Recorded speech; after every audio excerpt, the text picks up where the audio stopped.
Kolegice i kolege, pola radnog vremena ne znači i pola čovjeka, pola građanina, ni polovična prava. Umirovljenici ne rade do 4 sata uz primanje mirovine iz zabave, nego iz potrebe.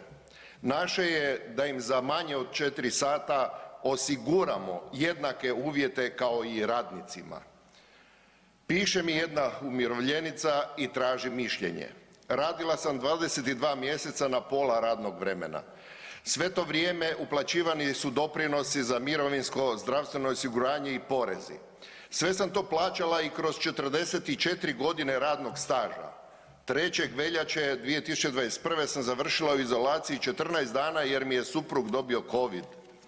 Nakon izolacije sam doznake i potvrdu renomirane trgovačke tvrtke poslala u HZZO kako bi mi isplatili bolovanje. Doživjela sam neugodno iznenađenje. Djelatnica HZZO-a mi je javila da nemam pravo na bolovanje jer imam više od 65 godina. Na moj upit kako im nije smetalo što imam više od 65 godina kada su mi 22 mjeseca uzimali doprinose. Neugodna tišina.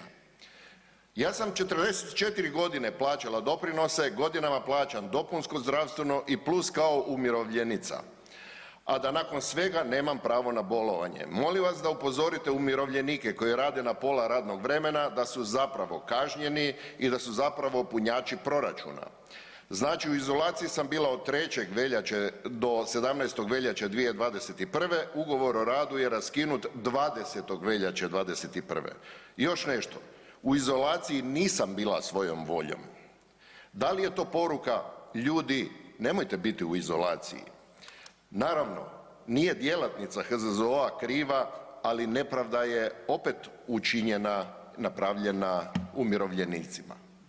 Moje je mišljenje da je umirovljenica trebala ostvariti pravo na bolovanje jer joj to daje, to pravo joj daje Zakon o radu i Ugovor o radu.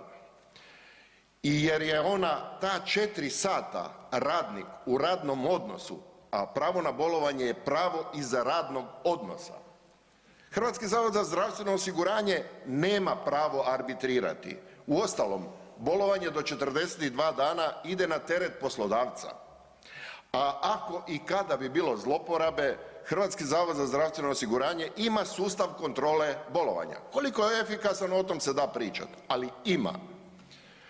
Zamjeram i Odboru za zakonodavstvo Vlade RH i Sabora da kod izmjena i dopuna zakona ne sagledavaju širu sliku i ne inzistiraju da se promijene svi zakoni koji uređuju pojedina prava umirovljenika odnosno umirovljenika i radnika istovremeno. Ovako imamo apsurdne situacije po pojedinim zakonima. Dakle, stimuliramo umirovljenike da rade uz mirovinu jer nedostaje radnika, jer uvozimo radnu snagu. Stimuliramo ih da ne napuštaju svijet rada do 70. godine, žene do 68. godine i da ostvare bonifikaciju od čak 20,4% veće mirovine. Ali eto, nakon 65. godine ne mogu.